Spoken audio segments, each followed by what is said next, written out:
welcome back to another episode of Walford Weekly, where we're here to round up the week's episode of EastEnders and the goings-on in Albert Square. The rumblings in the square. And I am Ben, the host, and I'm joined once again this week by... Alex. What am I? What am I into relation to this show? I used to be host. I used to be the co-host, and then you're just here. No, I'm just here. No, I just turn up. Hi, I'm Alex, and I just turned up. That's right. And we're going to be discussing the episodes that were broadcast between the 2nd and the 6th of March. Hope everyone's well out there, because obviously there's panic in the world. Yeah, you don't need to worry about that. Bulk toilet roll buying. There's pasta. Apparently pasta is now out of stock everywhere. It's really weird the items that people choose to bulk buy, isn't it? I know. Like, why toilet roll? I'd buy soup, wouldn't you? Soup's got the sustenance that you need, got the vegetables, the 5 a day that you need.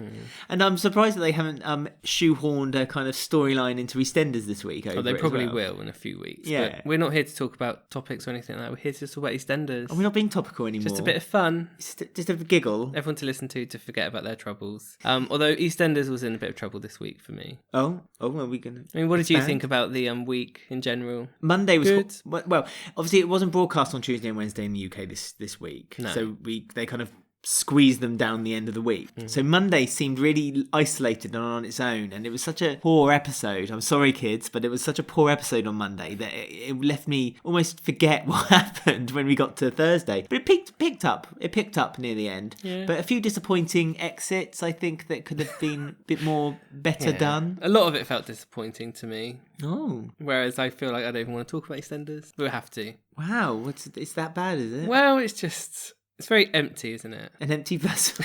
It is. Like the ship, the sunk. Well, it's like Bex's exit, for example. Like, it's not like that was sprung on them like June Brown. Why did they not write anything? Like, they just said that... Yeah, but they just said, oh, she's going travelling 3 episodes ago. It was a bit short notice, wasn't it? Because normally when people plan travelling, it's months in advance, isn't it? You kind of work out your itinerary. But it's not like the writers didn't know that they were getting rid of Bex, so why couldn't they have done something proper for her? It's just really weird. But then we say this all the time. And again, it was very, very noticeable this week. We are living in the Hollyoaks era of EastEnders. Yes, we really are. Remember when, I forget the character's name, but the guy, he was on I'm a Celebrity. Oh yeah, Romeo or Prince. It was Prince, wasn't it? On Hollyoaks. Yeah, on Hollyoaks. And when he said he was leaving, literally 2 days later, he had a map with his face stuck on it. He left. He put points where he was going to go, and 2 days later he'd left. This is the same with Bex. There was no build up to it, and it was so almost insulting to Bex that every time she went up to someone and said, "Oh, I'm going on holiday," they'd kind of turn their back and walk off, and the plot would continue somewhere else. So I mean, you say it's like Hollyoaks. Everything's so fast paced this week, and it's fine. It's great having loads of storylines to go on because you think, oh, it's busy. But when you actually think about it, these storylines is just empty. Like, it goes from one scene to another, and none of the storylines, I'm just like, I don't care about any of this. And yet we'll be sat here for an hour and a half talking about all the storylines. I know, but there's like, some content. There isn't, though, because I'm going through the storylines this week, and like, they killed off Dennis. We've not really seen Sharon grieve about it. I think that's unfair. It's not. We've got Dotty, who's going to university and for some reason wants to own a business. Doesn't make sense. Because she needs a job and she needs to pay for her university. We've got Suki, who's faking cancer, but they've not bothered to introduce us to the family or spend any time with Suki or any of the brothers, so I don't care about anything. That is weird, isn't it? There's no background information to Suki. So they just expect us to care about all these things, and it's impossible to.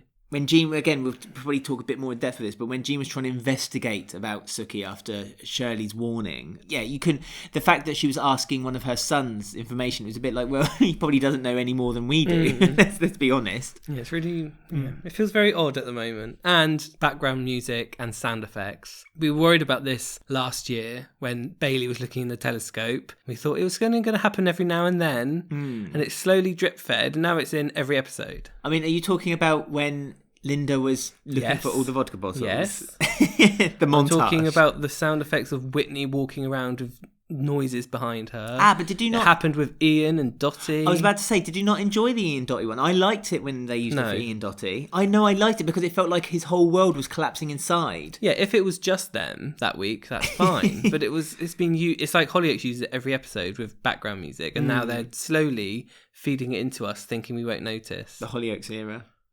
We are officially in the Hollyoaks era. Yeah, well, lucky for us, Classic EastEnders is on, because that's what's keeping me going. Oh, yes, and next week we'll be doing our roundup of 1992. I think last week I said we were doing it this week, but we were wrong. Nah, it's next week. It's next week. Nah, don't you forget that. Nah, you're right. Oh, Pete Bill. I know, Pete's last Christmas. Oh, no. And he didn't get to show his trick. Right, so we're going to start off with the talk about Keegan, because he was at the beginning of the week, and his storyline is carrying on. Masood has got a storyline. But yes. Well, kind of. He's got more of a story now he's left. This seems to be a trend as well. Every characters have more of a story now they've left than they did when they were actually on the show. Maybe next week Bex will have a huge storyline. Yeah. Off the screen. Sonia finds something in her room, like her old guitar. She might meet up with Ted travelling. Yeah. Ted and Wanda and Bex. Go bungee jumping. Or Bernie. Bernie's been missing for a while. Maybe Bernie went off to visit Ted. Maybe she missed her games of chess with him.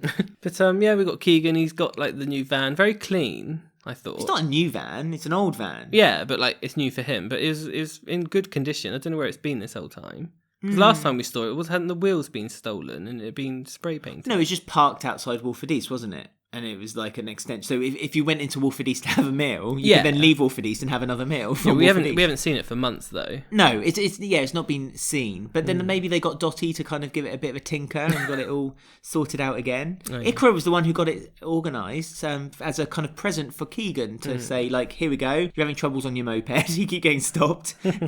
Try a van instead. Yeah, because we have the racial profiling thing, and like. The robbery was really dodgy as well when that guy took Tiff's ring and it went in like slow motion and like Maisie Smith literally handed her hand out to the robber so he could slip the ring off. Did you notice that? Yes, it reminded me very much of when Miriam got her necklace stolen. It was similar she stood to that. There. I was like, oh. Obviously, they're not doing a trauma with Whitney, Tiff, because she kind of got over it quite quickly. But the police, as soon as they saw that there was trouble on the square, the police instantly thought that the troublemaker was Keegan, which obviously isn't going to help his cause when he's already quite angry toward the authorities for basically choosing him twice now for stop and search. Yeah, and they've been doing this storyline so well.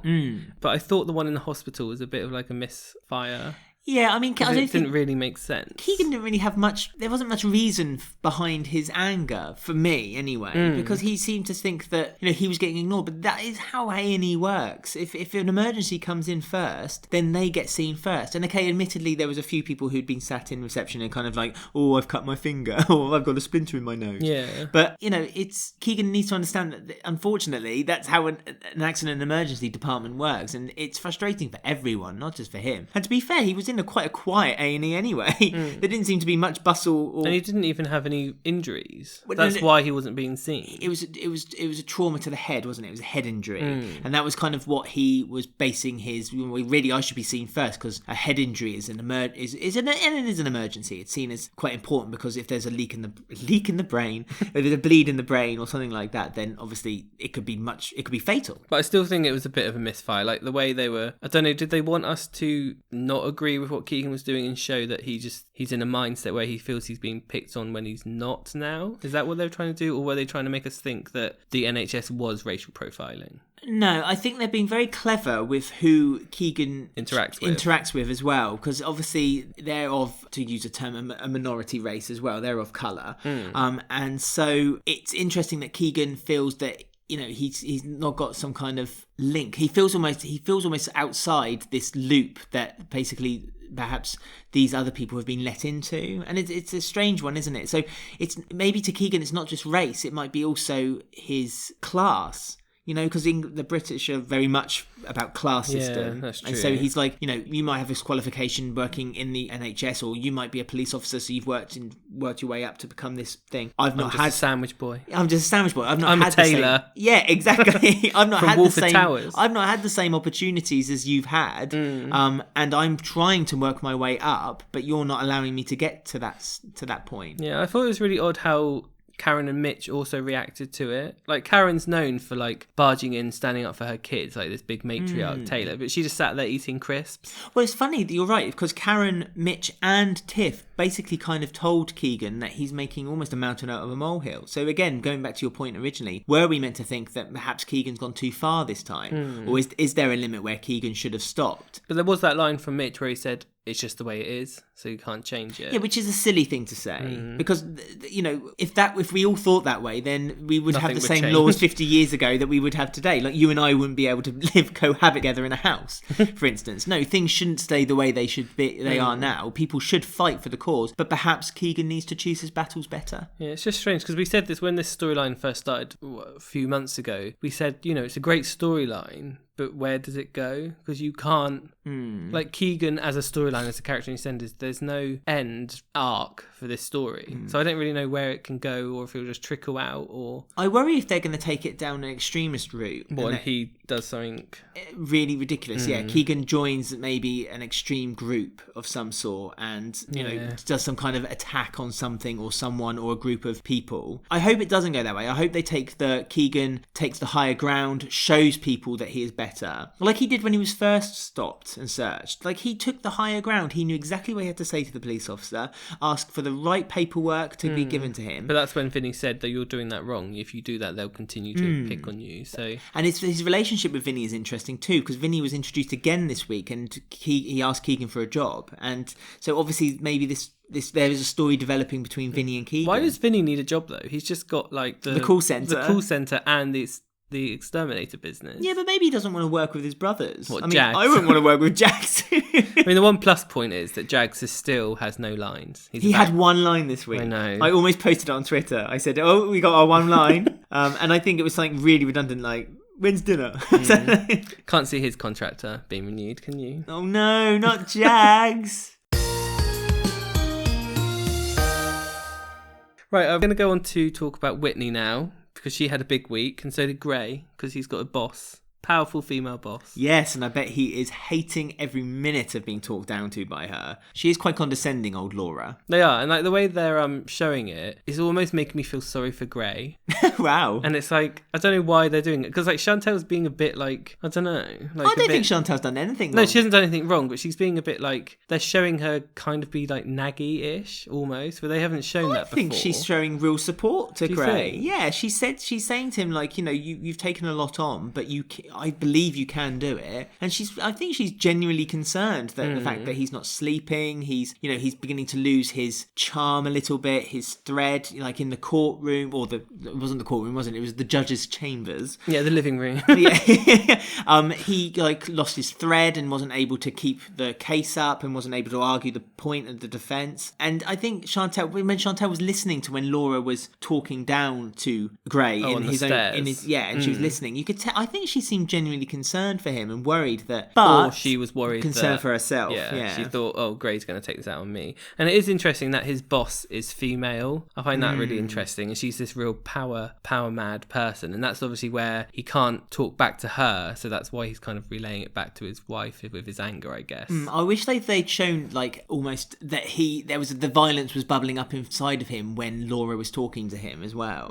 I wish they kind of, you know, maybe showed us like him slam his wrist down onto a table or something like that, but we kind of quickly excused it for like, oh, I'm sorry, I'm just a bit passionate. Yeah, because he doesn't show it in front of his work, does he? But we know that he sometimes can't contain his anger. He did it when he went to the nightclub and he beat that guy up over issues, and it's strange that he was able to contain it in that way. I mean, you know, you saw his flustering in the judge's chambers, and so it's the fact they kept saying it all the time, is this gravitas, this importance. It's like the judge's chambers, and you could see he was flustering and he was frustrated, and it worries me that obviously he's going to be taking it out on Chantelle. So yeah, maybe Chantelle's covering her own back now and kind of keeping him calm and keeping him mellow as well as she can. Yeah, and we also had, like, there was loads of weird things where he wanted Kush to plead guilty because his boss wanted him to sort it for her. It was all really odd. And then they kept saying, you know, you're a risk because you suggested Leo worked for us. Yeah. And it's like, really? Well, like, yeah, because he put the company at risk. He tarnished their name. He didn't know Leo before then, though, did he? No, of course, but the fact... Leo just came for an interview and Gray must have been like, yeah, he's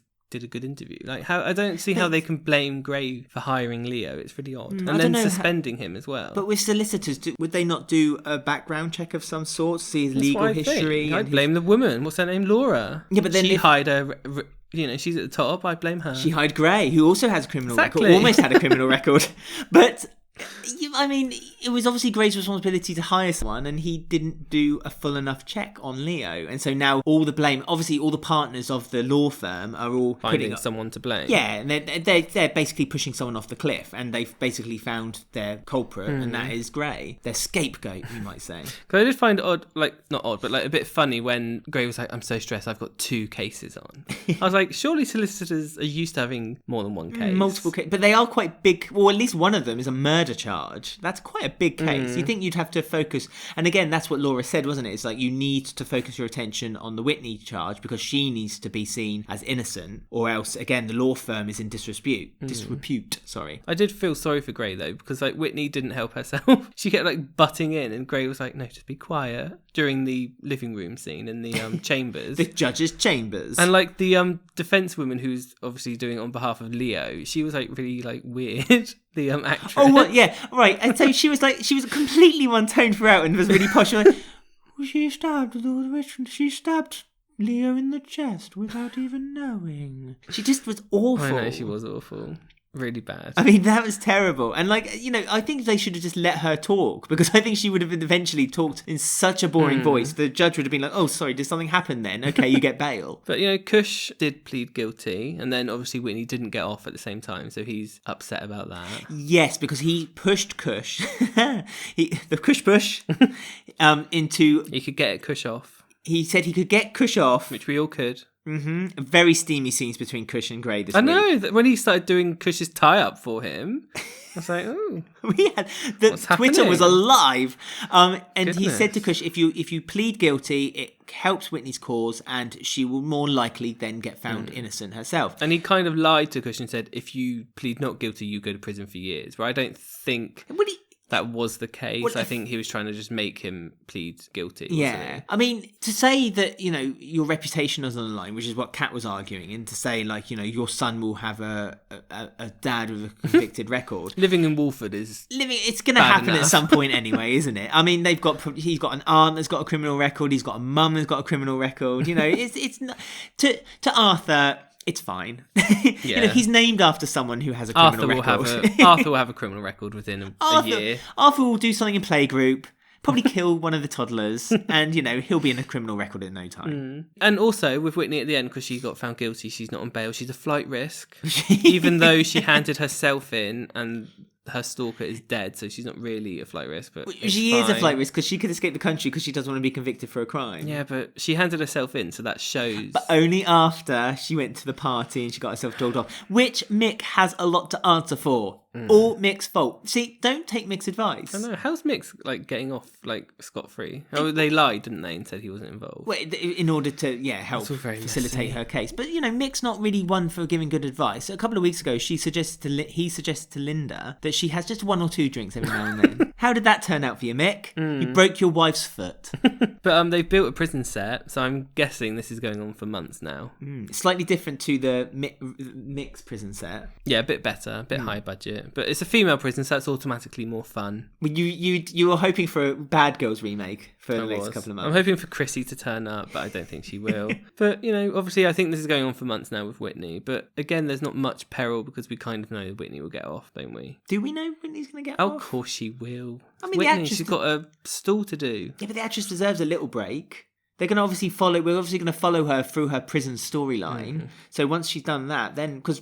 Maybe when she gets out, her and Mick will because he had the same experience, didn't he, in prison? So then they're going to bond over it. They'll bond over it, and Linda will get upset and hit the bottle and start drinking again. I hope not. I mean, I know a lot of people are keen for a Mickney story. Are they? I don't think anyone is. Well, there's a few people who are... Mickney accounts on Twitter. Yeah. 5 people. We salute you all. But I don't want it to happen. And in a funny way, I would like it that there's kind of Mick and Linda and Whitney kind of bond over this experience together. And that Linda finally forgives Whitney instead of the constant jabs that she gives toward Whitney. But it's nice that Whitney's getting... I mean, a lot of people have said, oh, I hate Whitney. She's the same story all the time. She falls in love with a guy. The guy ends up doing something to her and she gets upset and cries about it. But now she's really showing her chops, and I think she's actually got a storyline she can sink her teeth into. She might get a girlfriend in prison. Although there was a few sparks between her and Gray. I thought, oh, Whitney. She kept looking at Gray saying, thank you, you're helping me so much. I thought, are you falling for Gray? I just think Whitney's a very flirtatious, friendly person, and I just think that's the way she friends people. Let's give her the benefit of the doubt. She's a bit of a self-sabotager, isn't she? So, but then if someone's helped her, so she automatically clings on to them because of all of her history of her abuse and stuff. So it would make sense, but I thought, oh no, you don't want to go from Leo to Gray. No. I mean, she does get all the hunky men throughout her history, but they're not all great men, so... Well, hunky men and Callum. Oh! Don't be mean to Callum. I'm joking. I love Callum. He was at his hottest when he was with Whitney. He was. With Ben. He's let himself go. He stopped running again. He stopped doing... Well, I suppose he can't run at the moment. Right, we're going to go on to our first game now, and then we're going to carry on with Dotty's blackmail. Right, so we're here to play Slater Family Values. Oh, lots of values in the Slater house this week. Legal values. Gray was in the Slater house, wasn't he? He was. Anyway, the game Slater Family Values, in case anyone doesn't know, who hasn't listened to the show before. Oh, I don't know. Tell me. Is where you have to link two characters together in 6 steps. And they can be linked by storyline, relationships, STIs, or murders. Coronavirus? Yeah, not yet on EastEnders. No, there but might be an insert. It's coming. So when you have 60 seconds to do it. Okay. Time does keep changing, but this week it's 60 seconds. Good. So are you ready to know the two characters I want you to link up? Yes, I do. Okay, so the first one I want you to do is Ruby Allen. Oh, for goodness sake. To Jay Brown. Oh, okay. And you have 60 seconds starting from now. Okay. Okay, right. Ruby Allen had a sexy times with Martin Fowler. Yes, she did.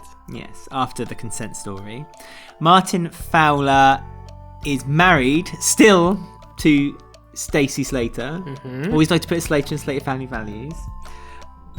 Stacey has... Gone a bit too far. I think I've gone too outward, haven't I? I've widened the net too far. Stacey has... Who was it? Jay Brown. Stacey has... Oh, Stacey's... Stacey lives... Well, is with... Right. Stacey... 15 seconds. Stacey is the cousin of Kat Slater. Is it a cousin? Kat Slater? Yeah, they're related. Okay. Kat stole money from Phil Mitchell, and Phil Mitchell gave the car lot to Jay Brown. Well, okay, well, she indirectly stole money, but she had money that was given to her by Alfie. That was Phil Mitchell's money. And then Phil Mitchell gave the car lot to Jay Brown. Does that count? No. Do I win? No. What's my prize? You failed. Aww. Do you want to hear another way? Although I've just realised I've done it the wrong way. I've done J to Ruby, so I have to read it backwards, which might not work. Well, that's not fair. I could have done J to Ruby. If it had been J to Ruby, I would have won. Well, no, wait. If I do it backwards, it's the same. Okay. You have to rethink. Ruby bought E20 from Mel. Right. No. Oh, yeah. Okay. Yeah. Mel has hired Kat to clean E20. Yes, okay. Kat had Hayley work in her bar in Spain. Hayley. Yeah. Hayley. Hayley had a weird friendship thing with Keanu. Oh yeah, I forgot about that. Everyone thought they were going to get together. Keanu was hired to kill Martin by Ben. Ben's best friend is Jay. Oh, that's a tenuous link. It's no bet worse than mine, the last part. Yes, it is. Jay and Ben have been friends for years. No, I always argue you're wrong on this game. Well, that's Slater Family Values. They can be linked by friendship. Okay, fine. And STI. But if anyone... Ruby mixes both of them together. So if anyone wanted to play at home, you always like to say if you can fit someone in the middle, they get a bonus. Tina Carter. Okay. Good luck with that. So anyone playing at home, link Ruby Allen to Jay Brown using Tina Carter as one of the steps. That's right. And send us to us on in our the comments socials. below. Or the comments, yes, if you're watching on YouTube. There you go. So you lost at another episode of Slater Family Values. So we're talking about Dotty now and Ian. Ian's grief of Dennis, which has been shown to us rather than Sharon's. Yeah, Ian's most upset about the death of Dennis, more than Out of anyone else on the whole square, no, Ian's the one who's most upset. I mean, he has got blood on his hands. We've said this before. He is to blame partially for the death of Dennis. I'm still blaming Phil, and Sharon's blaming Phil as well at the moment. I blame Keanu, which the police are blaming at the moment. So I'm on the side of Jack. I know. I'm a Branning brother now. I'm going to shave my hair. It's very weird how the police are handling this boat crash situation. By not handling anything? Yeah, like nothing's happening. Like we've not. That's what I mean with we haven't been getting the right scenes with Sharon. Like we haven't seen the police talk to her. We've not seen. Don't you have? If you've just had a baby, you have like midwives and social services around you because you just lost a son. Like we haven't seen any of that. She's just sitting in the house with this baby. Well, she doesn't even have the baby. She palms it off to Kathy all the time. Kathy had to this week give Sharon the child and say, maybe you should look after it for a little bit, Sharon. Yeah, if I have to. Yeah. But so that's what I feel like we're missing. We're not really seeing how it's affecting Sharon, really. And it just seems like Ian's taking all the grief, and now they've added on this blackmail storyline into the mix. I mean, we know that Sharon's upset. We can visually see that she's upset, but we're not given any kind of the fat of the matter. We're not giving any context for it, other than the fact that she's still hurt about Dennis. And okay, I guess we're getting the idea that she's Caden. Oh, we're going to have to start saying that. Caden. Baby Caden. Baby Caden is such an awful name. Baby K. Baby Den, I guess, is what they're trying to go toward. But yeah, Caden isn't particularly fondly liked by Sharon, and Sharon doesn't really want anything to do with her. Him, sorry. And the fact that like there was a line this week that she said, "Oh, Kathy wouldn't have her today, have him today." It just doesn't feel like they're giving us enough information. I feel like the producers lied to us when they said it was the right decision to kill Denny because it's going to give all this big aftermath. Yeah, and but at it's the not, moment, is it? it's given us Dotty blackmailing Ian for a business that Ben owns. And it's a bit like the Christmas situation when Martin and Linda took over the Shianu affair storyline. It's like now Ian and Dotty are going to take over the Sharon and Dennis storyline. They're taking everything away from Letitia. I know. What's going on? Is there something we don't know rumbling in the background? But if they didn't have the if Letitia Dean wasn't available or she needed a break after all the Christmas and the boat stuff, they should have planned a storyline around Letitia Dean not needing to be the main player in this storyline. Well, maybe reconsider their choice of the death as well. Yeah. I mean, if this is basically the payoff we're getting from Dennis's death, then this is really disappointing. It is. You know, as you said, they could have done so much more. They could have had the police involved. You could have seen Ian, because Ian, if the police were getting questioning Sharon all the time, and Ian was to see this, you know, you could give Ian a breakdown storyline here. You could give Ian a proper, like he could be torn into pieces about the whole story, the whole situation, and have a breakdown, and almost have the square being unsympathetic with his breakdown once they discover that he was the one responsible for Dennis's, or partly responsible for Dennis's death. See that? I've just given a better story already. And the fact that Phil's not around and there's like that big missing bit. Like, why are the police after Keanu but not Phil? Like, has the captain said there were two men fighting with a gun? One was Keanu, one I don't know who the other one was. Well, the captain would know who they were from Adam, exactly. would he? And Phil was on that boat being taken off, so he would have been questioned by police straight away. Yeah, he was on the rescue boat. Keanu was kind of amongst all the crowd, so he was able to sneak out. It's just really, really weird. It doesn't make any sense, really. It's just frustrating because, and we said it weeks and weeks and weeks, they made a bold choice. They decided to kill a legacy character. They decided to kill Dennis. At the time, they could have killed Max Branning. They could have killed Max Bloomin' Branning. Would have had the same outcome. Exactly. Max would, if Ian had locked Max into a room, Ian could have felt a bit devastated about it, and Dotty could have still blackmailed him, knowing the evidence, just because it's Dennis. See, and Jack could have done police investigating on the boat.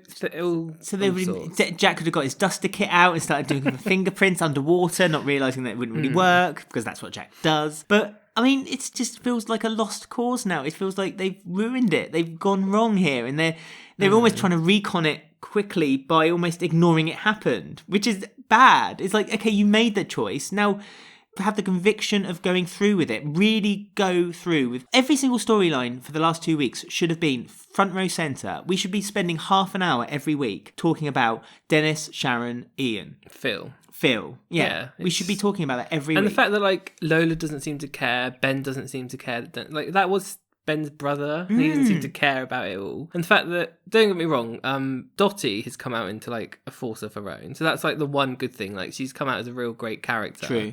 And the actress is great, but it's still is a bit odd that she's at university, but she's demanding to Ian that she gets the Archers, but Ben owns it. How is she expecting Ian to do this? Which she's trying to say a bit with loose, family ties, isn't it? It is. But again, it's nice though we're getting this well, I say new Dotty. It's a Dotty we always knew was there, but we were just waiting for it to come out. You know, there were hints of it when she said, I'm going to get revenge on my nan, and then June Brown left, and unfortunately they couldn't then go any further. That was her revenge.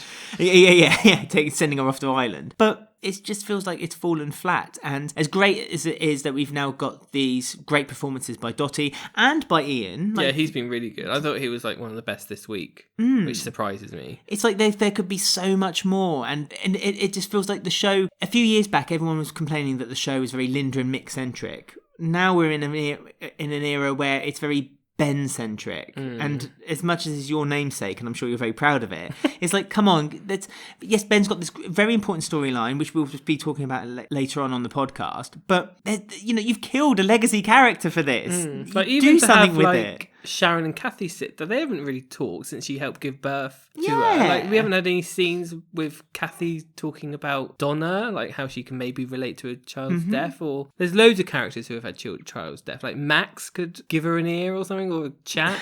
Yeah, but Max would just shout at her. What do you think I feel about Bradley? Well, he said that to Sonia, didn't he? he? Yeah, true. But yeah, it just feels a bit like I've been saying. It's just all a bit empty. Like, why does Dotty want this business? I get that, to be honest with you. I do get that. She wants to pay for a university fee. She has to run a business full time. It doesn't make sense to be. No, that's true. That's true, because she's being at university. Very odd. And like, isn't Shirley in control of it at the moment for Phil? She's looking after it for Phil, but Ben owns it. So ultimately, the decision will be Ben's. Right. I mean, Shirley is being a bit lazy. I'm presuming. But she said that Ben wouldn't want anything to do with it. But then that doesn't mean that Shirley can't still carry on opening and finding clients. I mean, Dotty wouldn't necessarily have to find new clients. She found that phone, didn't she, this week? Well, that's the other thing. The business phone. Yeah, it doesn't make sense. Like, there was loads of messages from Dennis on there. Well, no, there was one message from Dennis, but it was amongst other messages. Yeah. So she was drumming up business. She found this business phone, heard answer phone messages. My car's broken down 3 weeks ago. Can you...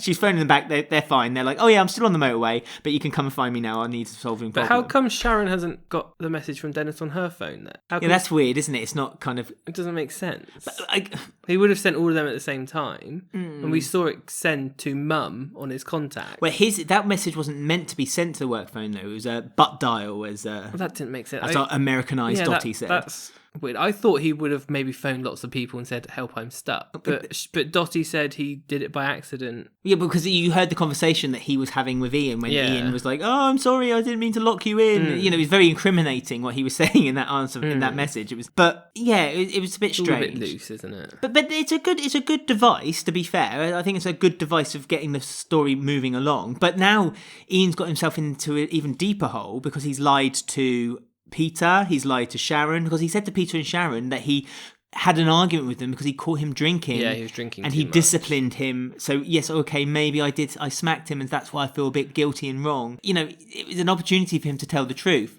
I mean, you know, I said that perhaps this is an opportunity for them to do like a breakdown storyline with Ian, but I think the story is basically leading towards Sharon and Ian, this lifelong friendship that they've had together. Oh yeah, because a few weeks ago they went on about it for ages. We should have known. Exactly. They were setting it up, ready to be knocked down, and that's obviously going to be the main story. And Sharon might feel more alone than ever from that point because she's lost now not only her son but her best friend Ian. She falls out of Ian. Where's she going to go? Linda. Where's she going to move? Linda did offer the help. Don't forget, Linda did offer to help. Linda said, like, I have stopped drinking. It's been 2 days. I can look after children legally now. I'm wondering if that alcohol story's finished now. But speaking about the bills, we have Peter as well. We know his occupation now. Personal trainer. Yes. 1 in, 1 out. Keanu is a personal trainer. Now he's a personal trainer. Imagine if all this time, like 2 years ago, it was Peter and Sharon who had the affair instead of Keanu. I shuddered. I mean, but in a funny way, that would have been an interesting story because, again, Ian's got this crush on Sharon, or this reignited crush on Sharon. So if he found out that his son now was having a relationship with the woman he's always secretly had, loved. Yeah, see, that could have worked. But it's nice that he's a personal trainer because before he left, he was the market stall, but that's Martin's kind of... That's his domain. Area. So kind of makes sense. He likes to run. I guess he runs a trainer. lot. He's like always running. He's always coming back or going to a run. Peter's always he always has been running, so that is continuity. Well, he's always been very fit, has Peter. He's always had a good body. He's always kept toned. He's always had the ladies after him. Because he said to Kathy, "Oh, I'm going to stay for a bit now because I've got 2 customers now." Yeah, I know. How did he start up a new Facebook page or something? Maybe he got some tips from Ruby how to get a good Facebook page. I'm wondering if Dotty is gonna, because she's a bit Janine at the moment, isn't she? Is she gonna like sleep with Peter just to rub it into Ian's face that she's close by? She has a thing for him, doesn't she? So she's then always there. Oh yeah, that'd be interesting. That'd be good. How long? You know, we were talking earlier on the podcast about how stories are just thrown out and done within 2-3 weeks. Do you think this is a potential story which could go on and on and on until say around Christmas time? Is this their first light into the Christmas story this year? What, the Dennis? The Dennis, Sharon, Dotty. Well, that's what they've story. said, haven't they? But whether it is or not. But everything revolving around it isn't revolving around Sharon. That's the trouble. But then that might necessarily be the writer's fault. Maybe Letitia, like you said, wanted a break. She said, can you just ease up my workload a little bit? Yeah, but then don't kill Dennis then. I know, it's difficult, isn't it, to do a story like that without the main matriarch of the story not being there as often as she could be. I still see this going down as a mistake in years to come. But they've instantly resurrected their mistake because in 18 years they can say, oh look, but we've got a new Dennis. We've done it again. We'll see. Carter's also had a little storyline as well. Yeah. Yes, Linda is counting the days of her sobriety, which is very good. I'm very excited. And she needs to keep herself busy. She needs to find things to do, so not to drink. And so she made her son a costume of a book that I'm very fond of. Oh, the cat something. The very hungry caterpillar. You used to make fun of me when we first started dating. Do you remember? I had to look for a present for my nephew. Oh yeah. And I found the Very Hungry Caterpillar book, and you thought I was obsessed with that book because I kept saying, "Oh, that's a really good book. I should get that." And you mocked me the whole time. That's nice. I'm just putting it out for the world to see. I'm surprised Ollie didn't want to dress up as like a clock. No, what? He likes clocks. What, like from Beauty and the Beast? Yeah. Clocksworth or Cogsworth, wasn't it? So he likes clocks, doesn't he? So that's maybe that'd be a bit technical for Linda to do. Yeah, but also, do you think he's a bit young to read a book like Beauty and the Beast? Like the Very Hungry Caterpillar is very much of his age. Yeah, that's true. I don't know anything about kids. Don't ask me. Clearly, but don't ask anyone for you to make them a costume. The one good thing, we now know that we're back into normal time now because she marks off her calendar and she's in March. Yeah. So there's a missing week somewhere. Yeah, the whole week where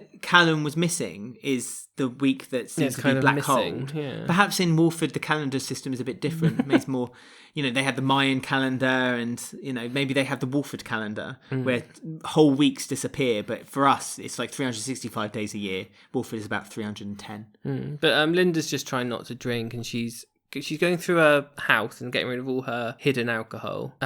To a montage, which... Yes, there was a montage, and again, we're kicking and screaming this Hollyoaks era into the world. And Tina had something... I didn't really listen to any of it because I was so annoyed. Tina was having her hair done. Oh, yeah, that was it. Because she came walking in and she said, before I was going... She caught Linda with all the bottles of vodka on the bed. I mean, that was a lot of alcohol that she was storing. I'm surprised it wasn't caught quicker, considering Shirley found that one bottle under the sink. You think Shirley wasn't doing a good job, was she? Shirley could sniff out alcohol from like 100 yards. She's not exactly one for not knowing when alcohol is in her immediate area.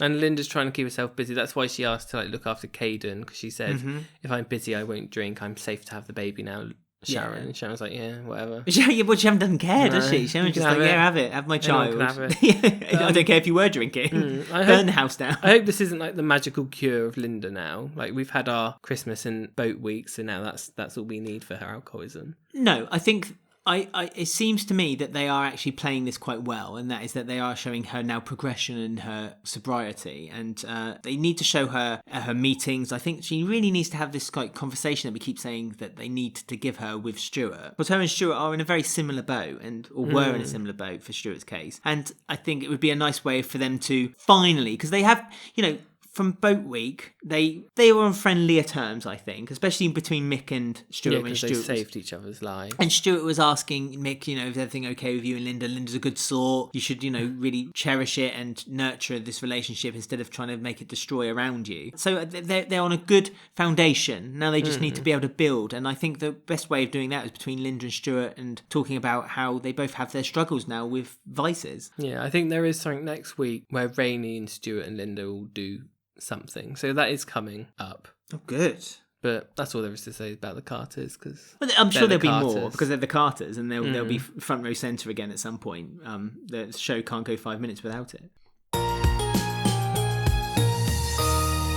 Right, I can't believe I'm saying this, but we're moving on to the main story, I guess, this week of No, Jay it and wasn't. Lola. This was not the main story. Well, they were throughout the whole there week. There was no main story. No, they weren't about on Tuesday. They snuck out for a bit on Tuesday. Well, I said Tuesday. My head. Thursday.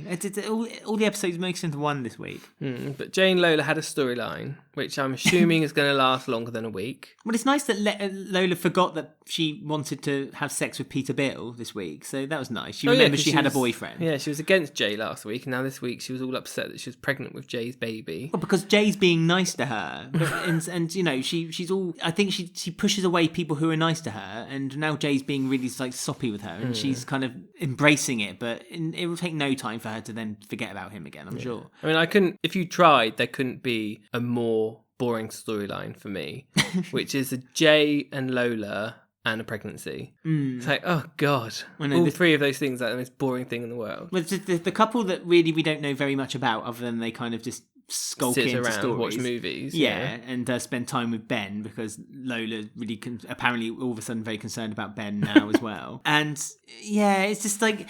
I hate the fact that soaps need to have a pregnancy. Like, if one... All the time. All the time. As soon as someone's had a baby, another character is pregnant. And I hate it when they just seems to be a machine. I mean, EastEnders are very desperate at the moment because they have to start replenishing the cast of legacy characters because they seem to just like killing them now. Yeah, But Jay and Lola isn't a legacy character very much, is it, really? I'll do without that. But again, I just felt impossible to care. Like, she was quite upset that she was pregnant when she came down the stairs, and then Jay wasn't quite sure of the news. He then talked to Billy about it. Well, he was acting all maternal throughout the week, so every time he saw a baby, he started beaming. Like, they showing like slow close-ups of his face, like slowly grinning every time he saw a baba. But like, Lola's reason's a bit odd. Like, she doesn't want to do it because she's got a child already that she needs to take care of or something. Well, no, I think it's more to that than that. It's that she's got two children to look after, Lexi and Ben. Like, she now feels like it's her concern. Ben's that not her thing, is he? But for her, she feels like it's her responsibility. Yeah, but you say Callum's there, but there was a bit of a moment this week where Callum told Ben to, man up, as good as any term to use, because Ben was like, "Oh, get me a beer, Callum." He's like, "Oh, your legs broken as well, are they?" Your ears might not work, but your legs still do. Exactly. I thought that was good of Callum, because Ben would quite easily regress into everyone do everything for me. Yeah, but Ben likes being mothered. Remember when he was ill in bed and Kathy was feeding him his medicine and tucked him in? Ben clearly likes to be mothered. And apparently Callum's not the mothering sort, but Lexi is. And so I think one of the reasons why Lexi feels as though she can't have a child is because she still has the responsibility. And then also, it is Lexi's dad, don't forget. So and Lexi is clearly very concerned for her dad. Like, she signed to her dad this week, which was very sweet. It's like, cheer up, Dad. And she said, don't forget to put the subtitles on the movie for Dad, So, she's probably the most caring one in the whole family. Lola doesn't normally give her monkeys, but obviously she hasn't got much at work going on, so she's got to find busy work to do in the house instead. So instead, she's decided to make more responsibility toward her and Ben. Also, we had the big moment, which was really weird how it all was edited together, where Lexi got hit by a car. Yes. When the guy at the car lot was like shouting at Ben, she got hit by the car, and it was all this big slow motion dramatic. And Lola's no. And then the next scene, they're just sitting on the sofa watching a film. Yeah, and then they wrote it off with, luckily he wasn't driving very fast. Just a few bruises. So if that was Keegan, he'd been in A&E for 4 hours. Yeah, shouting at the receptionist. But that's another thing. Wow, there we go. There's a case. Lola was able to take Lexi to the A&E because she's white. She got in, got her bandages done and out again. But I just thought that was really odd. It's like we missed like 3 scenes in between there. It was all, I don't know, it was all a bit weird. Like, she got hit by a car and then she was just on the sofa watching a film. And also the reason why she got hit by the car was really odd as well. Some random man was just banging on the car lot door saying, "Oh, you sold me a dud. I'm coming back to get you." And Ben, just went, "Okay, fine, see you later." Like, really got quite concerned. Okay, obviously, again, he can't really hear what's going on. And I have to say, the way they're doing that hearing, for me, is very good. I know, I can tell by your face you've got something to say. No. But I like it. You get you get to experience exactly how Ben's frustration must feel. Because imagine if someone's talking to you, especially Jay, when he was being patronising, "Do you want some coffee? Or can I open the door for you?" For Ben, that must feel like, oh my God, why are you talking to me like that? Well, they're talking like that so their mouth movements are more exaggerated so he can lip read. But Ben, it must feel so frustrating. And I think the one light in his life has been when Callum drew on his back, "I love you." Yeah. And when Lexi said, "Cheer up, Dad." And it was because people weren't being silly with trying to communicate with him. They were trying to do it in a way that it was respectful to Ben. And I think that's what perhaps and I suppose that's the story. That's what they have to learn. They have to learn to respectfully communicate with Ben until he's found a way or had the operation to get his hearing back. But I do I think that's probably where it goes, is that people will slowly start getting more frustrated with him and just stop bothering. I guess maybe that's where they're going with it. But I don't mind the sound effects, but we don't need to be reminded of them all the time. Like, we know he can't hear, but they keep showing us, "Oh no, this is how he can hear," and I don't know, it's all a bit hand holding. Yeah, it's like, okay, we know that now. We don't have to keep being told it over and over again. It's like Hollyoaks when they go for an advert and then they come back from advert and say, "This is what just happened." Oh God, when the continuity does it before the episode starts again. And anyone who doesn't live in the UK and watches Hollyoaks, you might not know that happens, but for Hollyoaks, it's on for 10 minutes, a 3-minute break. And then they come back and go, "This is what just happened in the past 10 minutes." Which is really bad. And it feels like that's what they're doing. It's like last week when they had that flashback of when Ian said... Oh, no, that was Monday. I was going to say, that was Monday. Yeah, when Ian said, "Oh, Dennis did this," and they showed us a black and white flashback of him on the boat. It's like that was 6 episodes ago. We don't need to be reminded. I think we remember Dennis has just died. Yeah, what do you mean? We're meant to remember Dennis has just died. As we said earlier, it's meant to be the big story, the outcome, the conclusion of what happened on the boat. So why are you reminding us that this has happened again? So yeah, I don't mind. The sound effects they're good. They're not like, they don't sound cheap or whatever, but it's a bit like, okay, we know that now. You don't have to keep reminding us. I think this boils down to every argument you say about what they're doing with the sound effects, with the music, with the flashbacks.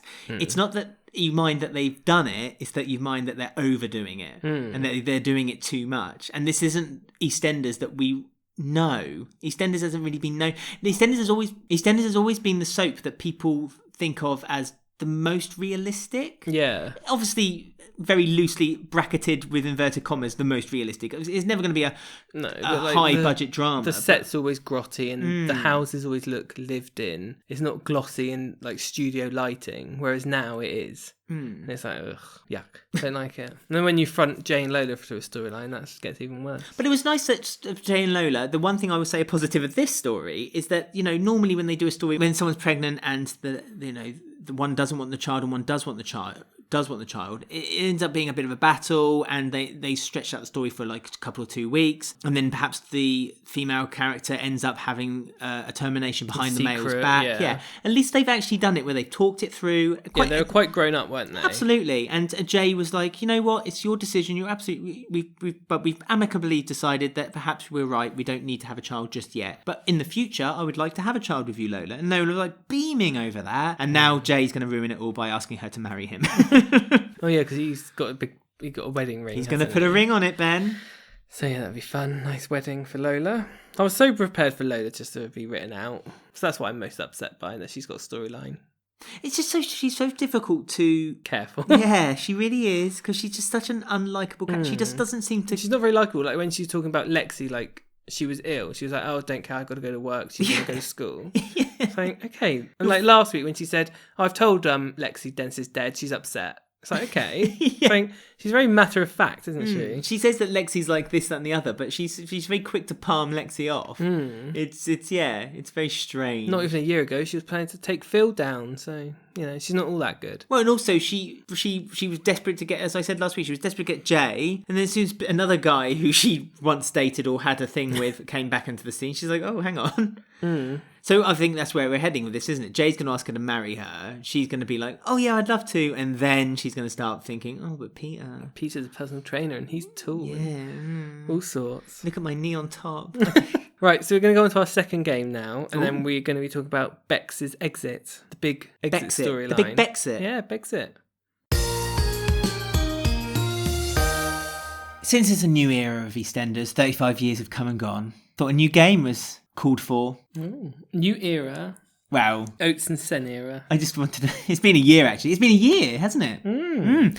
I just wanted to make an excuse for a new game. So this game is called Phil's Combination Lock. So Phil Mitchell has got... like the word combination. Two of your games have combination in it. What's the other game? Oh, no, connection. Yes. That's similar. I like words with the letter C in it.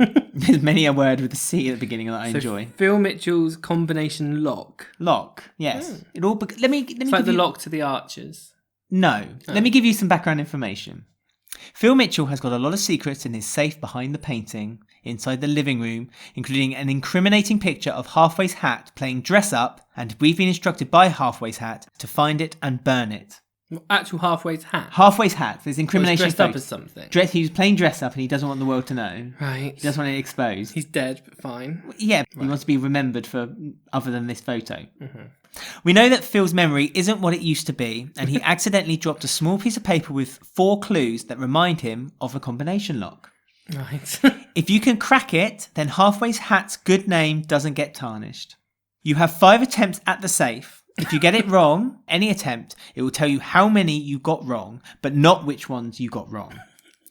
You have 5... I don't understand any rules. You do realise this. You will. Like every game you play. Yeah, but when we play the game, it'll make sense. Okay. If after 5 attempts you don't get the full combination lock, it stays locked, and Halfway's hat and yourself have been let down. Is this a rehash of some old British game show? Like, no, why do you think all my games are always a rehash? What was that one that was set in with a bank? Davina McCall? No, it's like the guy with curly hair with grey bit in his hair. It was like the bank. He's the son of who played Archie in EastEnders. Yeah, like the bank job or something. This is like a copy of It's that. not a copy of that. It's most like, have you ever played the board game Mastermind? Not the TV game Mastermind. And you have different coloured pegs. Right. And then you have to guess the combination of the pegs. Okay. It's a bit like that. It'll make sense. Anyone who has played that, you now know the rules of the game. So, here we go. So I'm going to give you all 4 clues, and then at the end of it, you have to give me the combination lock, okay? Okay. Does it involve maths? No. Okay, each clue is a numerical answer. Right. Okay, so clue 1. This is on Phil's piece of paper. He's not very smart, so it shouldn't be very hard. Number of times Pat Butcher has been married. So there's a numerical answer, and that would end up being the combination lock. 4. Yeah, well, no, you don't write it down. Well, I'll just write it down. The first well, number... I don't answer to the people listening. Well, you can openly speak about how you're coming up with your answer. Oh, 4. The guy before Pete, or after Pete. Right. Pete. Right. Frank. Right. And then maybe Roy or Frank again. Okay. Right. House number of the B&B. The B&B. I don't know. 30. It's not 31. It's 31. Okay. So where do I write that here? No. It's number 2. 31. So in a minute, I'll ask you to say all the numbers. Okay. And that'll be your combination lock. Number of twins that have been born by the residents of the square. So Peter and Lucy. Is that 1 or 2? Well, no, it's 1, isn't it? That's one set of pair twins. Of twins. Yeah. Who else is that twins? Maybe no one. Maybe the number is 1. Okay, that seems like a boring answer, but 1. Okay. The amount obviously Phil wrote this, so Phil Mitchell. The amount in pounds sterling sold Grant's deeds for his half share of the Queen Vic to Dan Sullivan. 50,000. So 50. For 50,000 then, that's a combination. 50,000. 50,000 pounds? I don't know. But if you think the answer is 50,000, put 50,000. Sold Dan Sullivan's share to Grant, or sold Grant's share to Dan Sullivan? Grant's share to Dan Sullivan. £5. Okay. Where did you suddenly go from 500,000 to 5? Okay. I remember he did it out of spite, didn't he? He did. So it might be like a silly number, like £5. Right. So what's your combination lock then? 4, 31, 1, 5. Which isn't correct because I don't know the house number. You got 2 wrong. So which ones do you think you've got right? Do you think you got the first one right? 4? The number of times Pat Butcher's got married? No. Okay. So Twins. Okay. And the £5 one. Okay. So you don't need to change 2 and 3. Yes. So what do you think then? How many times has Pat Butcher been married? 3. Okay. So that's How do I know if it's correct? Well, that's the game. Oh, for sake. Yeah, but the second question I'm not going to ever get. You can. You know it's a number in Albert Square, so it's not 31. If it's not 31, then what number could it be? It's not 31. Okay, so what number is it? I don't know. The number of the B&B. Just 28. Okay, say 28. Well, this is stupid because now I'm not ever going to... Yes, you will. Answer. Just keep guessing. And then 1 and 5. So your combination lock, because you've not changed 3 and 4, is... 3, 28, 1 and 5. So you still have 2 wrong. Yeah. So which 2 do you think are wrong? I don't know. So do you still think number 1's wrong, or do you think... No, I don't know. Well, why don't you try going... Let's say, fine. 4, right. 28, 1 and 5. No, you can't... Well, you're going to stick to the other ones as well. Well, then I know if the first one's wrong or not. There you go. Now you're getting the game. So 4, 28, 1 and 5. You have 2 wrong. Yeah, but you know that one of the ones you thought was wrong is right. Do I? Yeah. Which one? Well, why don't you try another combination? I'll run out of guesses in a minute. You've got 2 more guesses. I don't know. 3, 28, 1 and 5. Oh, You've already done that. I don't know. Well, which one do you think is right? None of them. 2 of them are right. 2 of them are wrong. Well, can't you tell me which ones are right and wrong? No. You've got to work it out by trying something. Why don't you change Twins are right. Okay. I'm going to say Phil sold it for £1 then. And then you're keeping the other 2 answers the same. Yeah, but they're still wrong. So 4, 28, 1 and 1. Yeah? You've now got 3 wrong. This is your last guess. Well, I don't know then. Number of times Pat Butcher has been married. 4. Right, that's your first answer. House number of the B&B. 7. Okay. Okay. Number of twins that have been born by the residents of the square. 2. You're changing that to 2. I don't know. The amount Phil Mitchell in pounds sterling sold Grant's deeds for the half share of the Queen Victor Dan Sullivan. £5. Right, that's your final guess. 4725. Yeah. You got 1 wrong. The house number.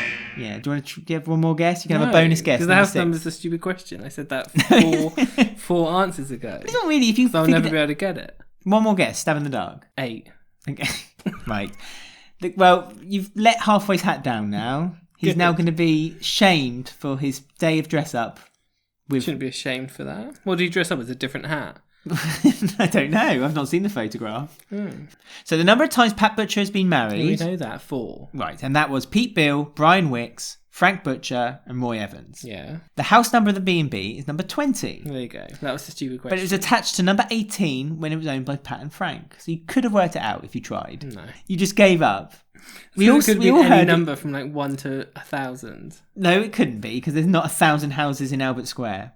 Yeah, but it could have A, B, or C on it. Yeah, but if you think about it, anything. no, it can't be because it's the B&B. That's so a stupid it would be a question. solid number. And also, how many combination locks have A, B, or C attached to it? Don't know. If you think where Gray lives at number 1, you could have then moved backwards. I can't do that. You have to do every other as well. Is it evens, odds? I don't know. Yeah, but you could have. You gave up at that point. Well, that's because it's silly. Number of twins that have been born by residents on the square were 2. Peter and Lucy Bill and Bert and Ernie Moon. Oh yeah, I forgot about them. The amount Phil Mitchell had sold the deeds to Dan Sullivan was £5, and that was despite Mum Peggy for favouritism toward Grant. Yeah, so I got that right first time. Yeah, but if you'd keep guessing different numbers, you would have known which ones you got right and which ones you hadn't got right. For a new game, for a new era, I'm not playing that game ever again. It's just the one and only time I'm playing that game.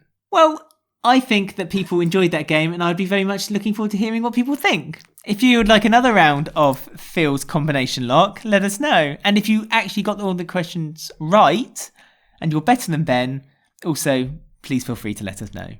And that was Phil's combination lock. So Lonely Old Bex has a friend, apparently, that they brought up 2 weeks ago in Walford East. My friend's going travelling. We listened to our podcast a few weeks ago. We predicted this. We said that's the seed sown for her exit, and that literally was her exit storyline. Yep. She's just gone. At least, I guess, thankfully, Yeah. she left alive, which is rare. She's a Lexi character. She's young, under 20. That's true. true. And she left alive. So She's got that going for her. We don't know that yet because she's still got to get the train to the airport, then get the plane to Australia. There's coronavirus, and we know that's not going very well for everyone at the moment. And, there's all kinds of stuff can happen in the outback. It's a very isolated area. So I'm still waiting at any point for a phone call for Sonia with, your daughter is dead. So it would be the ultimate death, which is an off-screen death for Bex. I hope not. Yeah, she's gone. 6 years she was on the show for. What does she have to show for it? I didn't mind Bex. She's gotten progressively worse through those 6 years. No, the gothic. When she first was introduced, they were bad too. Gothic But Bex. the middle bit was good until Shaquille died and then she went downhill. Well, no, see, that was one of her failures too, because she again, not necessarily her fault, but she loved Shaquille and wanted to be with Shaquille. Then they had that breakup. Then she said, I don't want to be with Shaquille anymore. Then Shaquille had died. And then all of a sudden she was like, I always loved Shaquille. He was my soulmate. Yeah, he was always meant to be my number one. And then that was her downturn, as you say. That's when Dark Bex was introduced. But I don't know what they were doing with Bex's character, because Jasmine, she's not a bad actress and she has been able to do decent performances in the past. But the past few months, she's just been walking around with this soppy, stupid face on her. Have you noticed? Being really mopey. Yeah, and it's like, there's just nothing to her. And she comes from such a massive history, her character. There could be so many character traits she could have picked up from her ancestors. And then she's just like nothing, is she? She's got the Bill and the Jacksons in her. Yeah. So you'd think she'd have a bit of fight and feistiness in her. I mean, she doesn't really. No. And so she just decides this random friend, Jade, is it, or something? She goes travelling with her for a year. It's like, okay. Well, you say a year, but Martin's giving it 3 weeks, 4 max. I know. They could have at least got her to go be with Louise in Tenerife and Lisa or something. And then in but that's not much travelling, is it? That's not... When you go travelling, you explore yourself. But she could come back with her and Louise recast in 5 years as the new double act. I'd like them both to come back. Not in 5 years. I'd like them to come back in like a year or so. Like you actually have the full travelling 1 year, but you know what's going to happen. She'll go out there, and a year's time, the writers will be like, "Oh, hang on, we better explain why Bex hasn't returned." You should get a phone call. Yeah, and they'll be like, "Oh, Bex has decided to stay out there. She's now doing a doctorate in like a local hospital." Or she becomes she finds herself, she's a hippie traveller. Comes back with dreadlocks. Funnily enough, that's what I think she will come back as. I really do. I think she'll come back and she'll have the guitar around her neck and she'll have tattoos. Yeah, and all the nose dreadlocks. rings. Yeah, because we know that Bex is quite easily led with trends. So, I think that's what she'll return as. But it'd be interesting to see if they do bring back the Bex character, whether Bex will have a new face. Because I don't think they need to necessarily do that. I think the actress was fine, but it depends on the direction they want to take her. I'm guessing the actress asked to leave, do you think? Because the way it was written, it wasn't exactly planned out. They just planted this travelling thing a few weeks ago and then wrote her out. So it's all a bit lazy and rubbish. I mean, if they were to bring Bex back, I think that they'll make her more of akin to Dotty, especially if Dotty stays in for that period. If she comes back a year later, it will almost be like a love-hate relationship between her and Dotty, and they'll always both be like, they'll be friends, but they'll be like friends that kind of wouldn't mind stabbing the other one in the back a little bit. That's how I see them. It'd be an interesting... I'm trying to think of a comparison. I can't really think of one off the top of my head at the moment. But I mean, Sonia wasn't being the greatest mum either.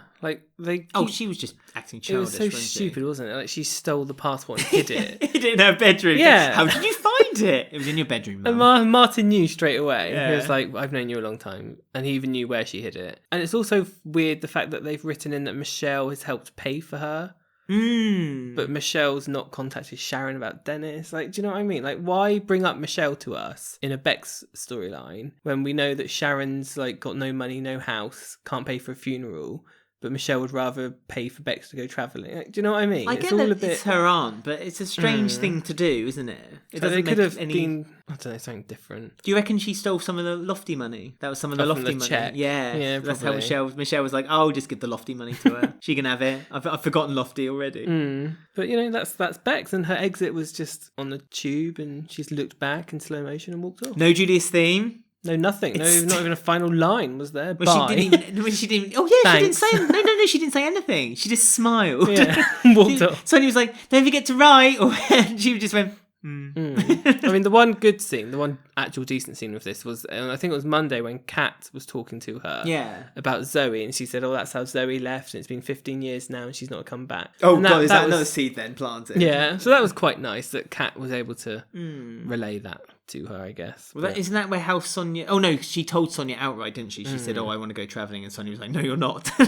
She wrote Sonia a letter, which she tore up and then sellotaped back together meticulously and read it like 5 times at the table. And then she was really surprised. She was like, oh, how did you get so grown up? And it's like, well, probably from, quite a few things that have happened around her.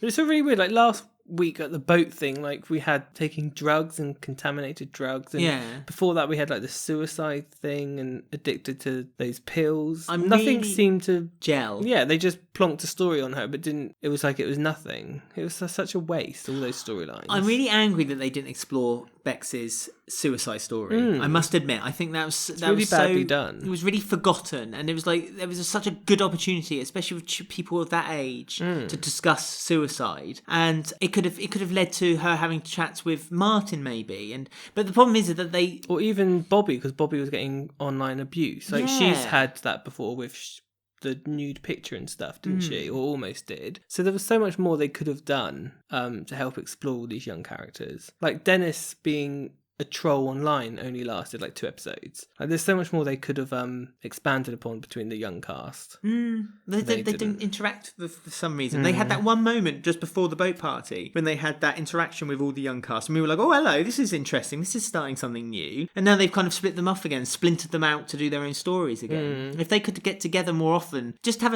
an odd scene with them all together in the club, and it's like, oh, are you okay? And just to talk about it. But I am really disappointed that they did not explore that suicide story better. Yeah. They should have explored it far, far better.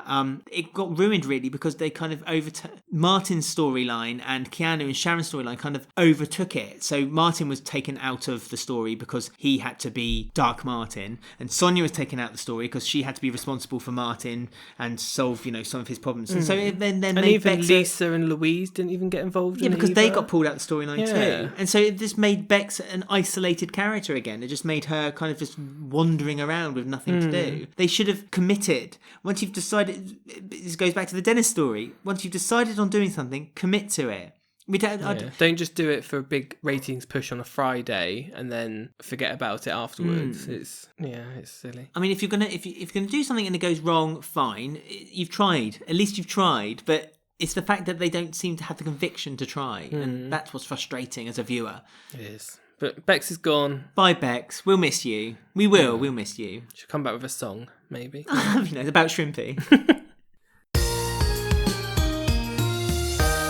Final story. It is. We've got Jean investigates with Shirley, who's her accomplice. She's like my Jessica Fletcher as Jean. You've got Suki, who's apparently been doing this like lie to her family for months now. No, apparently about it. She has been doing this lie. Yeah, but like for months and months. Like she's not very good at lying now she's in Walford, is she? A tangled web. Oh, what a tangled web we weave. Really awful. She thinks she's so clever, but really...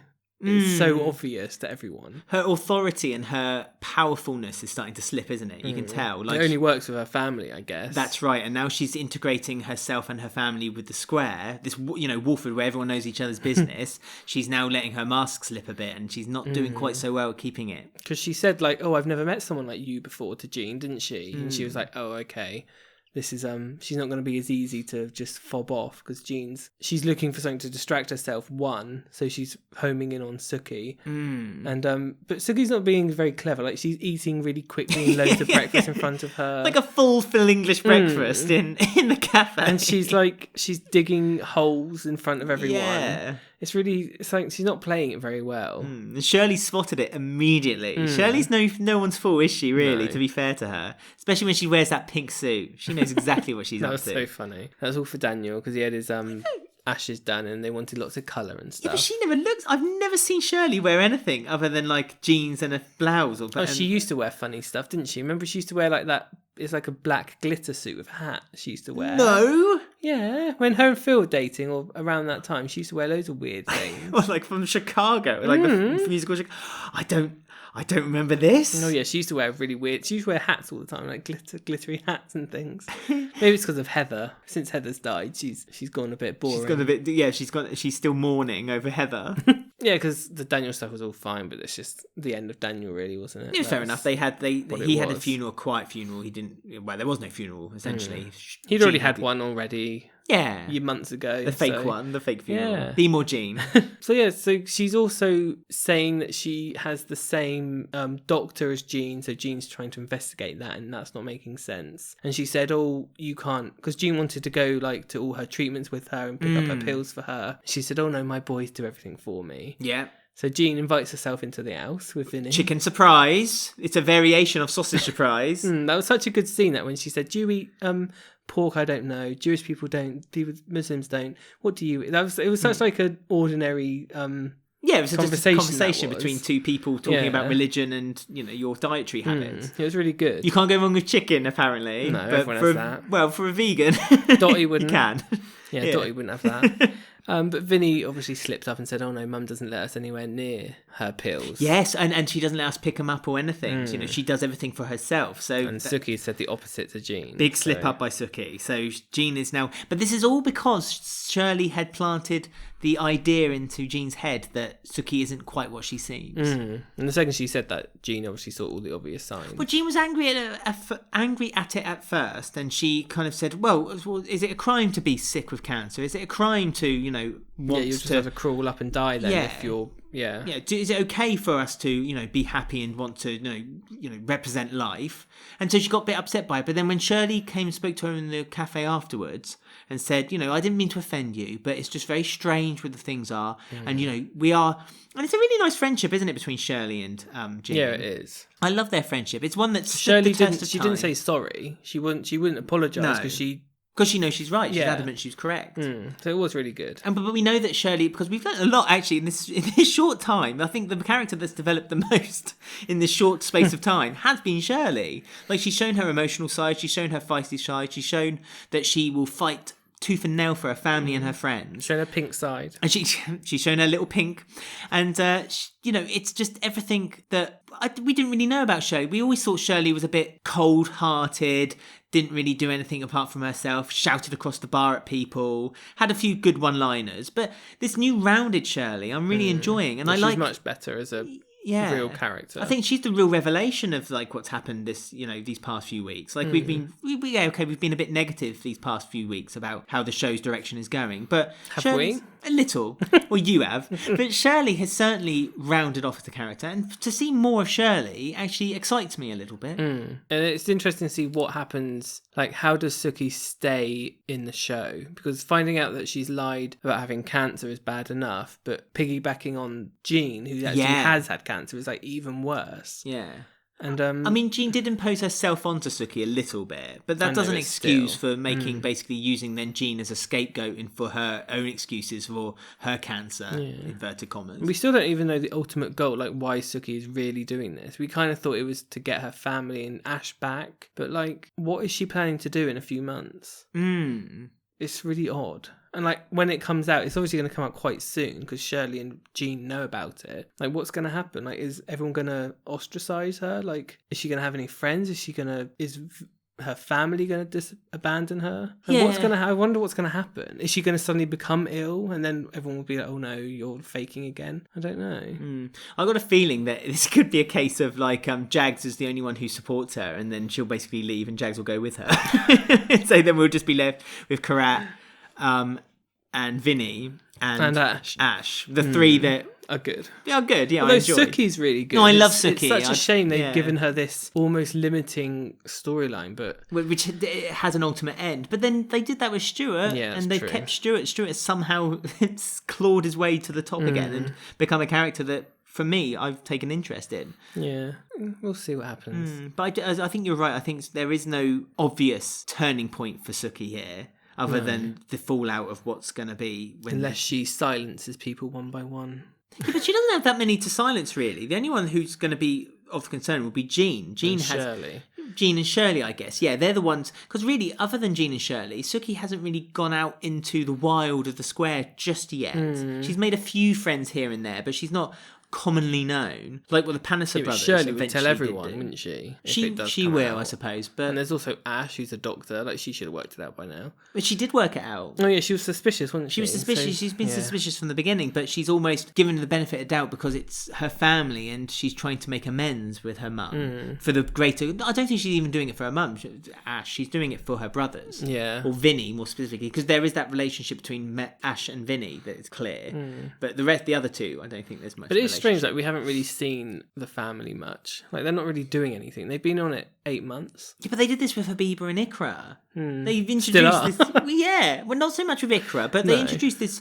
It was a real big deal. This new family are coming onto the square, and then it just kind of like a wet fart just kind of happened, and then that was the end of it. But like, to think that, Vinny, Jags, Curate, they've all been on the show for 8 months. Yeah. 6 to 8 months. And there's no progression. They've at not all. done literally one storyline, have they? I mean, we haven't even seen the set for the call centre, No. which is an obvious place for them to then kind of congregate. Really and weird. there's job opportunities there too. Bex could have got a job at the call centre if Bex wanted to stay. But you know what I mean? It's like Bobby could get a job at the call centre. That's an obvious place. It's another location for there to be conflict and people to like meet up and talk to one another. It's like the hair salon. It's like that was used once this week. Yeah, and Denise is never used. Denise is either. never there, and it never looks busy. And the Isaac and Patrick storyline. Like, on Boat Week, Patrick was walking around desperate to tell Isaac he's his son, and now we've not seen them for 2 weeks. Oh, sorry to go all the way back to the beginning of the show, but Mitch offered to pay some money toward the upkeeping of the van so that Keegan could use it. If Mitch has got this money, why is he not paying off his debt to Patrick that he owes? Because when Mitch was first introduced, Mitch was doing little errands for Patrick, and then there was a slight chance that Patrick and Denise was going to be a love interest for one another. Thank goodness that never happened. But still, it's like stop forgetting things and start like using the assets that you've got. It's taken Lola nearly a whole year to have a storyline. She was brought back a year ago. She didn't do anything for a year, did she? But they're just falling back on the same people for the same stories. It's like you've bulked up the cast now. You've pretty much got a half good cast as well. Pretty much half the cast is either new or quite new. Do something with them. Ugh. Anyway, very frustrating. Suki storyline. Long may it continue, because then we get more Jean and Suki and Shirley. So hopefully more of that. And please. Big Mo, who's the best Slater at the moment, who fell into a grave. Yeah. Even the grave was too small for her. She loves pretending to be dead, doesn't she? She was reintroduced by being in a coffin. Oh, that's one of my favourite episodes, that. So good. Right, we're going to go on to our comments from all of you guys now, and our Who Won the Week vote, and also what happened this time last year.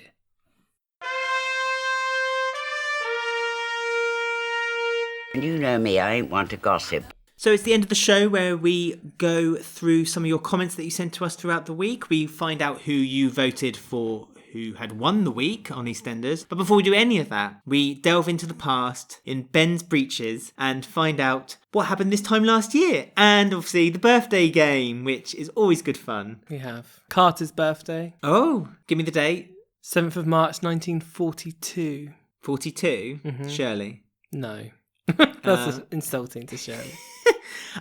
She's dead. It's a woman. Oh, Aunt Babe, not a fan. Yeah. Oh Christ, why can't I remember her name? Not Rainey. Sylvie. Sylvie. That's right. Sylvie Carter. She died in a bath full of electricity. Right, 4th of March 1964, a moon was born. A new moon. Alfie Moon. That's correct. Cat Hey. don't care, does she? Cat's got Kush. Cat don't care. I wouldn't care either if I had Kush.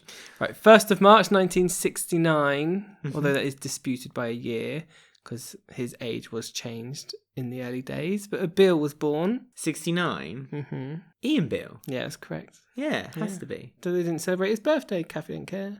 Oh God, what a horrible way to have a birthday as well. Yeah, Dotty. Again, that would have been a great story. It could have been his birthday, and Dotty could have interrupted and ruined it somehow. Jumped out of a cake. Yeah, I've got to played the tape, like on Sharon Gate, in the middle of the whole pub. Oh, yeah. 7th of March 1971. This is an awful character. Left on a boat. Oh, not Minty, the other one. Yeah. Oh goodness, what's his Lynn's husband. Oh, Blumenek. Why can't I remember names? Gary Hobbs. So there's one death as well. Oh. 1st of March 2002, at the hands of Phil Mitchell, kind of. Phil Mitchell hasn't killed anyone. No, that's what I mean. Not So strictly. kind of, but not really. 1st of March. 2002. Louise was involved. Oh my goodness, Steve Owen. Yeah. Oh, the Owens. We did play the game last week, didn't we? We did. What was his final line? Can you remember? Phil, help. Yeah, something like I don't that. know. Yeah, it was like Phil help. Right, so the episode I looked at was the 6th of March 2012. One of your favourites from 1992 is back. Mandy. I love Mandy. Her mum's living with Ian, not Shirley. Yeah, it's different. Played by one of the time. Julies from Bad Girls. The mum's stealing money from Ian's wallet, and Mandy's trying to make Ian not notice. So as a way to get him out of the way, she whispers in his ears, "Let's go upstairs." Because they're dating at this point. They are, Yeah. yes. And they go upstairs for 5 minutes to, 5 minutes of charm. Ugh. And then Ian comes down and he's all like walking on clouds and he's all smiley and it's disgusting. Ugh. And the money's obviously back in the wallet. The money certainly is back in its wallet. I'm sure Mandy's very pleased to know that. But it's really weird seeing Mandy, because seeing her in 92, she's actually quite a good actress. She's quite gritty and she's quite a real character. But watching her in 2012, she's really like watered down. Yeah, she's really rubbish. That's a shame. It is a shame. I love And Mandy. Her acting seems to be worse somehow. I don't know how, but it doesn't work. A lot of this isn't an excuse, but a lot of actors who were very good in the early days of a soap. This happens a lot with like characters from Coronation Street as well. Like Grant. Yeah, they because the work regime was that there was only 2 episodes a week. They were able to like rehearse and get it right and this and the other. And a lot of them find it very difficult to board the train once they've got off, and where the stops are much more constant and there's a lot more filming done. If you're still on the train while this is happening, so when it goes from 2 to 3 to Like 4 Ian. episodes a week, yeah, you get yourself into you integrate into yourself into it. But a lot of actors who come off and then come back again find it a bit more difficult. Our Lynch, I Kath think. did it. Kath Bill. did. But then Kath's never in it. She's a bit like kind of gives. How dare you? Well, she isn't. Don't get me wrong. I'd love Kath to be in it more often. She's another one of my characters I'd love to see more often. But yeah, she's a bit. And the other storyline going through this was Max Branning. Right. Lauren's drinking. Oh dear. And Tanya's worried, but Max is like, doesn't matter. I used to do that. And he just ignores the whole thing. Of course he did. And she then, when Tanya does have a go at her and he's saying, okay, I'll sort it out, he storms into the cafe, grabs her by the arm and drags her to the house and say, this house is like a jail to you now. This is to Lauren. Yes, that'll help. Yeah. So she runs away and asks to move in with Whitney. And that was that. But I just thought, typical Max, worst parent of the year. It is typical Max. Max is such a Brute. His way of dealing with things is just shouting and pushing his weight around. He did it this week, we said earlier, when Sonia was like, "Oh, I don't want Bex to go. Can you convince her not to leave?" He's like, "I'd love to have that for my daughter and son, but I can't because they're dead." And it's like, well, Because one of of them you. you're responsible for. So Partly both. yeah, partly both. Stacey, yeah, yeah. it wouldn't help Stacey. Yeah, exactly. Run away. Bah, Max. Yeah, there you go. That was the 2012 dodgy era. And that was our weekly bash for the Brannings as well. Yep. Our Brannings bash. Get it in. Sorry to everyone who loves the Branning brothers, but it happens. We don't mean for it to happen. It's just that it happens. It's just easy. It's just easy. So who won the week? 4 stories that have happened Bex. on the week. And you have to... Wait, we asked you guys to vote on our Twitter, Facebook... Our Twitter, Facebook and our Instagram page for who you thought won. 4 stories were... Dotty's reveal. It's a bit like reveal. Yeah, that probably won. I don't know what's out on the votes. Gray's caught in the middle. That never wins because it involves Whitney. She doesn't get votes for some reason. Keegan can't win. No, you can't. And Beck's backpacked out of here. Oh, Bex. I bet she comes last. Does she? Well, let's find out. So Poor Bex. She deserves to win for final time. in last place was Bex with 17% of the vote. Oh, that's fine. Second was Gray. Yeah. So at least it wasn't dead last for No. Whitney. Bex beat that. 19% of the vote. Yeah, that's not something to shout from the rooftops, is it? I came dead last in a vote on Walford Weekly podcast. Keegan was third with 21% of the vote, and first place was Dotty with 43%, which is a good thing. That Because is it means good. that people are starting to pay attention to Dotty. Yes. Which She's we a very should. good actress. We had some comments about the week too. Do you want to hear a couple? Yeah. You sure? Where are they from? They're from Twitter, Facebook, and YouTube. Ooh. At Chloe Oriel says, EastEnders basically has its own kayfabe for Mitchell's business ownership. I'd love to see Dotty in charge of the Archers. We'll see. She's a bit like the woman on Coronation Street. She's a mechanic, isn't she? The one who's friends with Sally. Yeah. I don't watch. Was that one of Kate Oates' creations? Bet it was. Possibly. Oh yeah, they're quite similar now, I've come to think of it. James Reed on Facebook says, it felt like the birth of Millie Zero, the star, was born. Yeah, it was good. Good week for her. Just shame June Brown's not around to help. Well, I don't think she cares. At Dame Mariah said, the only two who need a baby are Sonia and Whitney. Jay deserves better than Lola. Not Whitney. Don't want her having a baby. She was meant to have a baby this time. If Kate Oates didn't take over, that's what the storyline would have been. Oh yeah, well, Callum and Whitney having a baby. Because it started, didn't it, when it was at Mel's wedding? They were trying. Yeah, and he was like, oh, of course I want a baby. So again, it's Kate Oates has done something good. Just now follow it through. Hardbody217 on YouTube said, a recovering alcoholic owning a bar worked for Sam Malone on Cheers. So it could be an interesting storyline. Now, Ben's probably going to say, what's Cheers? I know what Cheers is. Sam Malone was the Ted Danson character. He was a recovering alcoholic and he owned the bar. Oh, like Linda. Yeah, so he's saying that it could work. Because we were saying, that won't work because she's an alcoholic, so they couldn't. Well, we're being told, no, you're wrong. Yeah, but Cheers was in like the 70s, different time. It was the 80s. Whatever. Matt Cherry on Facebook says, seriously, when is Chantelle going to take that cast off? I'm pretty sure she's been wearing it since Ozcabs were in business. It is ridiculous. It's taking a long time to heal. You thought Linda had lost her. Well, she did, ankle. and then she had them back again. It was weird. No. She had her crutches, didn't have them. But Ben's and Callum have been cured from all their beatings within a week.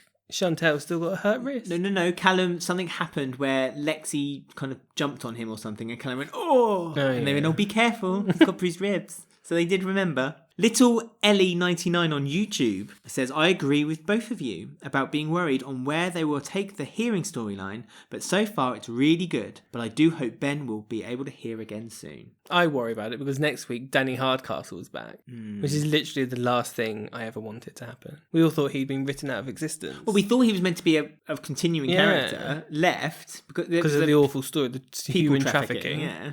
And now Ben's deaf, he's now coming back, so I don't know how he can work into Ben's storyline, but I'll keep an open mind. Well, I won't, but I will. At Finn Watson 3 says, Keegan's story was very good, and I like Whitney's acting, and the fact Jean is getting all these little hints that Suki doesn't have cancer. Yeah, it's nice. New story for Jean. Keep her going. See, so it wasn't all bad this week. A lot of it was bad. I think, well, like I said, we were able to happily talk about it for a whole podcast. Because 1992 on Classic is so good, then it makes the current one just look even worse. Well, we get to talk about it all the day next week. We'll probably make a whole half an hour section. No, we won't. No. As usual, we put out a question on our Facebook group and our Twitter, and we ask for your responses. And as always, you never fail to give us some great responses. The question this week was, who do you think will be the next announced exit from EastEnders, and what will be their final storyline? Any thoughts from you before we move forward? Lola. Jags? No, I don't know. Who will be next? It'll be someone I don't want to leave, like someone who's really good. But they've already left. Kathy? No, she won't leave, will she? No, she's job for life. I don't know. Who would it be? I think it's tricky to choose now. Someone like... I mean, a lot of characters I think will have a rest, coming up soon. Tish Dean. Yeah, like Sharon. Maybe she'll leave because it's ridiculous. I think Whitney will have a rest after this story's... No, she signed a 3-year contract. She's in. But I think she'll have a rest after this story. That's not leaving. That's what I'm saying. That's what right. I said that. That was my requisite at the beginning. Oh. I think there'll be more rests than leaving now. Jags, I think, should leave. Do you think Big Mo will leave? No, I don't know. I'm just guessing. What have everyone else said? Okay. At Guest of Seth said, Stuart, the more they force him down our throat as a nice guy, the more I cannot stand him. That makes sense. If he and Rainey get engaged, then he could die on his wedding day. I could see both of them leaving together, like a happy ending maybe. That's what I think. Yeah, Stuart and Rainey might go together. A minute ago, I'm like, I don't think anyone will leave. Yes, I think Stuart and Rainey will leave. At RIP Mel Owen, yes, we're still hurting too. Twitter. Tina and hopefully Max Branning. If Max leaves, preferably getting killed off, I'll happily welcome back Alfie, and that is saying something. That is really saying something. I thought Max was going to be leaving on Boat Week. Like, Jake Wood doesn't do anything. Or Ruby, she doesn't do anything either. She just disappeared. I don't think Jake Wood would ever leave by choice, though. I think he would have to be Depends pushed. how busy he gets on his podcast and his tours and stuff. Yeah, but they're giving him permission to leave to do it. If they said to him, no, you have to do one or the other, like the old BBC system, then he would be gone. He'd be Well, leaving. my list is Ruby, Habiba, or Max.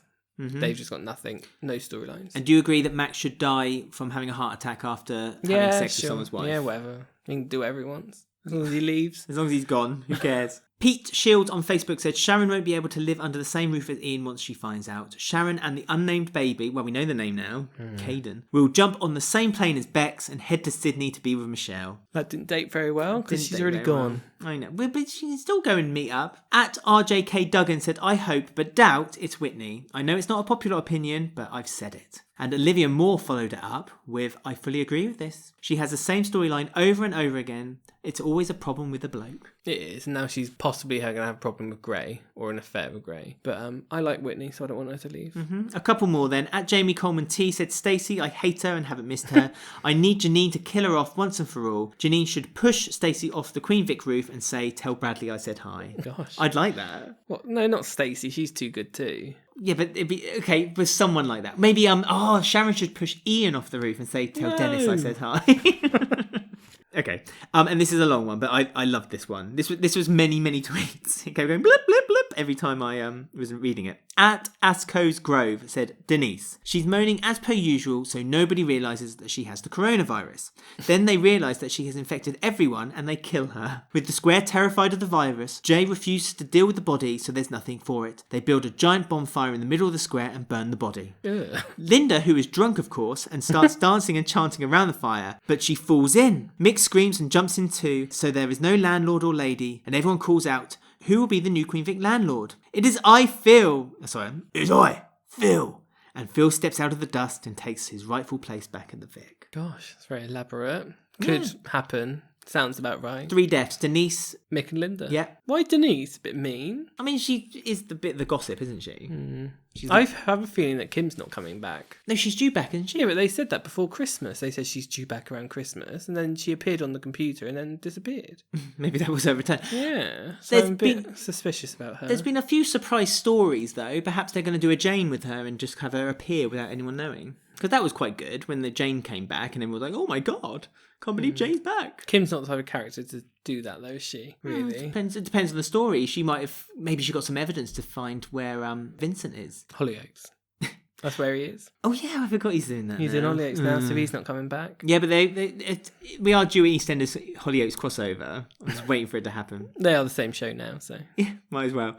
Thanks to everyone who's gotten in touch with us. As usual, we love reading your tweets, your emails, your messages to us on Facebook and our Instagram. Don't forget you can find us on all of them. On Twitter and Instagram, we're at Walford Weekly. Find us on Facebook. It's Walford Weekly Podcast EastEnders Discussion. Just search all of that or part of that and then click to join the group. You can also find our email details and all the information, including our podcast, our YouTube videos, and our articles on our website, which is walfordweekly.com. And mentioning YouTube, don't forget, find us on YouTube. We have a new video out every Thursday of original content. Every Sunday is our podcast, and every Tuesday is our spoiler cast for what's going to happen on the square the following week. And if you're listening to us on Apple Podcasts, please don't forget to review with 5 stars if you enjoyed the show. lovely.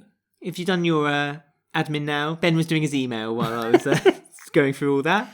There you go, that's the week. Yeah. That's the podcast. Thanks again for joining us, and hope to have you all on board again next week. Ta-ta.